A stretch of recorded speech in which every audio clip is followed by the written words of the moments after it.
E aí galera, hoje estou trazendo um vídeo onde a gente vai comparar a performance entre for each e o for each da classe list. E sem demorar muito, vamos aí. E antes da gente responder quais das três opções é a melhor, primeiro a gente tem que decidir melhor no que. O que a gente quer medir aqui é a capacidade de conseguir iterar por toda uma lista, ou seja, qual dessas três opções consegue fazer isso em menos tempo e alocando menos memória heap.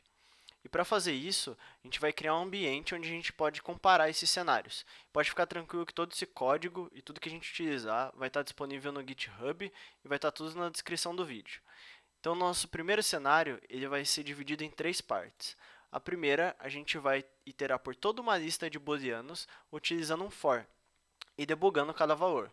A segunda parte, a gente vai iterar pela mesma lista utilizando um for each, também debugando.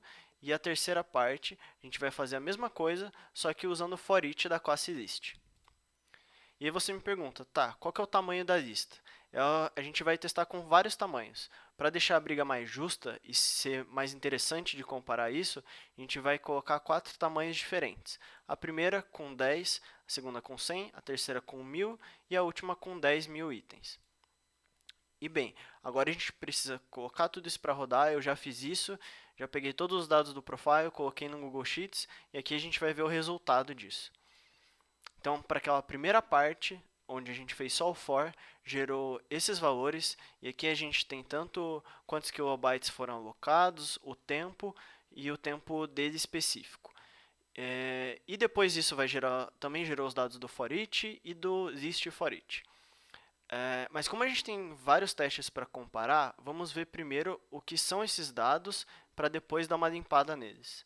A primeira coisa que a gente tem aqui é o GCalloc. Isso vai estar lá no profile da Unity e significa qual foi a quantidade de memória heap alocada durante aquela execução daquele frame. E ela vai estar aqui em kilobytes e a gente vai sempre converter para kilobytes em todos os valores que a gente for utilizar.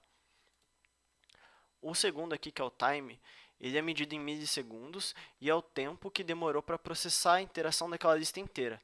Isso inclui qualquer outra operação que tivesse dentro daquela lista. No nosso caso, por exemplo, a gente tinha aquele debug, que era diferente para cada lista, bem parecidos, mas eram diferentes. Então a gente não pode comparar diretamente um com o outro, porque ele vai estar sofrendo a variação dessas diferenças de debug.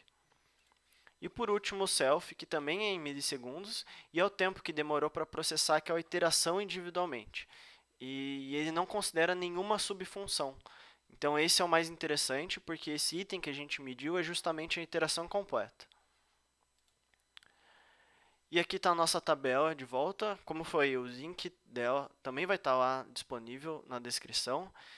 Então, olhando para ela, a gente já sabe que a gente não pode usar o time, porque ele não vai ser tão justo na nossa comparação, então ele não é tão importante para o nosso teste. E para ficar mais fácil de analisar, em vez de a gente ter que ficar olhando para a tabela, a gente transformou isso num gráfico onde a gente consegue comparar visualmente. E aqui está o resultado tanto do self, ou seja, quanto tempo a gente levou de acordo com o tamanho da lista, e quanto de memória foi alocada de acordo com o tamanho da lista. E o que a gente consegue ver de cara é que quanto maior a lista, mais é demorado utilizar o for each da list, comparado com o for e o for each, que tem aproximadamente os mesmos valores, tanto que aqui a gente não consegue nem ver o for, que seria uma linha azul, porque ela está embaixo do for each, essa linha vermelha. E a mesma coisa vale para a memória. Quanto maior a lista, mais memória o for each da classe list está alocando.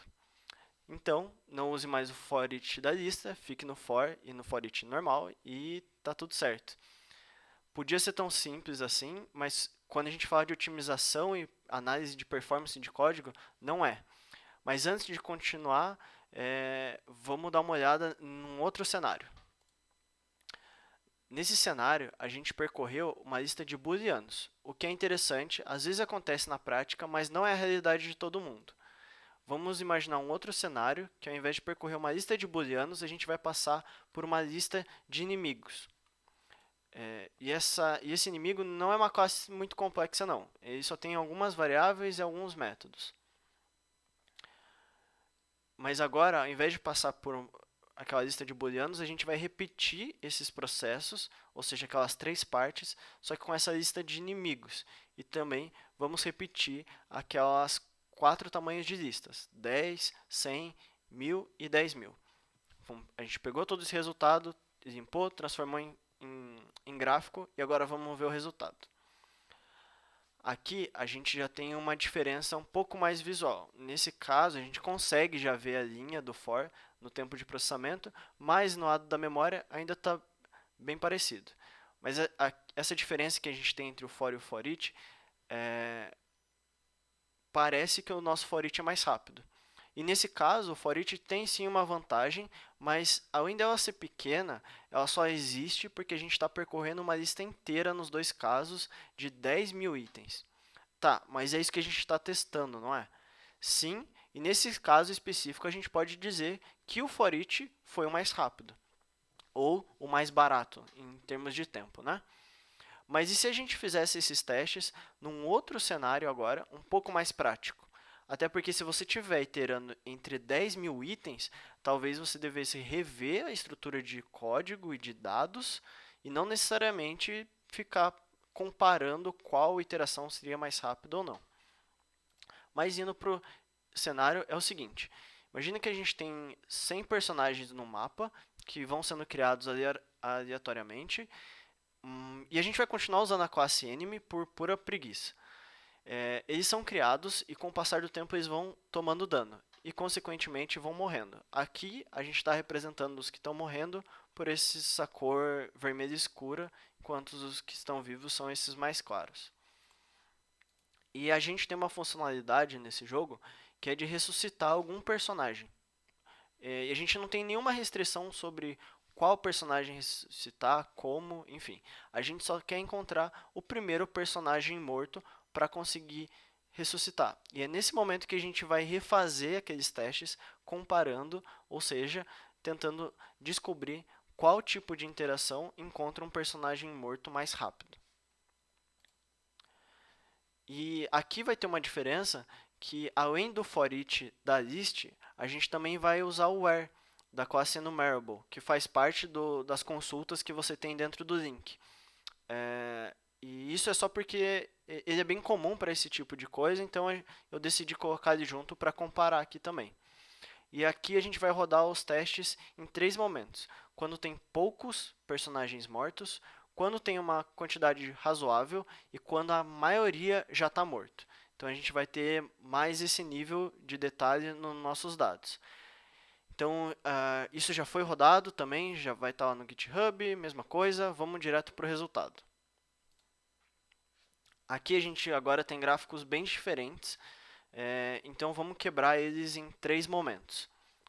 Justamente esses 3 momentos dos poucos, médio e alto. A primeira parte foi, a gente rodou o teste exatamente nesse momento que está na tela, onde a gente tem poucos personagens mortos, e se a gente olhar para eles no gráfico, a gente pode ver que o for e o for each levam muito mais tempo que o for each da list e o where do link, e também alocam muito mais memória. Em contrapartida, o tempo de processamento do for each da list e o where são quase iguais. O where ainda leva um pouco mais de tempo, mas na alocação de memória eles são praticamente idênticos. Ali agora no meio, no segundo momento, foi mais ou menos assim que estava, foi exatamente assim que estavam os personagens. Eu acho que tem mais personagens mortos do que vivos, mas eu não contei. E voltando para o gráfico, a mesma coisa ainda se mantém. O for e o for each ainda levam muito mais tempo que o where e o for each da list. E a alocação de memória também é bem parecida entre os outros dois. E vocês já conseguem ver no gráfico, mas ali a última parte. Mas antes disso, vamos ver a imagem. Nesse caso, a gente só tinha um personagem vivo, ou seja, todos os outros estavam mortos, logo era muito mais fácil encontrar um personagem morto. E nesse caso específico, as nossas 4 opções de busca tiveram uma performance e uma alocação de memória bem parecida. Mas isso é só quando todos já estavam praticamente mortos. E eu levando em consideração que a gente ia ressuscitar eles, eventualmente esse número ia demorar para ficar tão baixo. Ou seja, para essa mecânica, valeria mais a pena a gente utilizar o where ou o for each da classe list. E agora, o que você faz com esse monte de informação? Bem, com essas especificamente, não muito, a não ser que você tenha uma mecânica muito parecida e você precise de uma busca também parecida, mas o que eu espero é que depois disso você consiga analisar e decidir melhor o que fazer dependendo do cenário onde você está e o que você precisa ter de resultado. No nosso caso, era encontrar um personagem morto, independente de outras coisas que tivessem acontecendo no jogo. E a melhor resposta quando alguém te perguntar se vale a pena ou não usar um código, um determinado tipo de código, ou enfim, qualquer coisa relacionada à performance, comparando ela com outra coisa, sempre depende. Depende do teu cenário, depende do que você quer. É, o ideal, se você tiver tempo suficiente, é conseguir fazer o mínimo de testes. E para isso você não precisa desenvolver tudo duas vezes. Você consegue abstrair e falar, preciso testar. No nosso caso era uma busca, a gente não precisava fazer toda a mecânica rodar com as duas. A gente só precisava comparar qual busca seria mais rápida. E bem, por hoje é isso. Não esquece de deixar o like aqui no vídeo, se inscreve no canal que a gente vai trazer mais vídeos como esse. Até mais.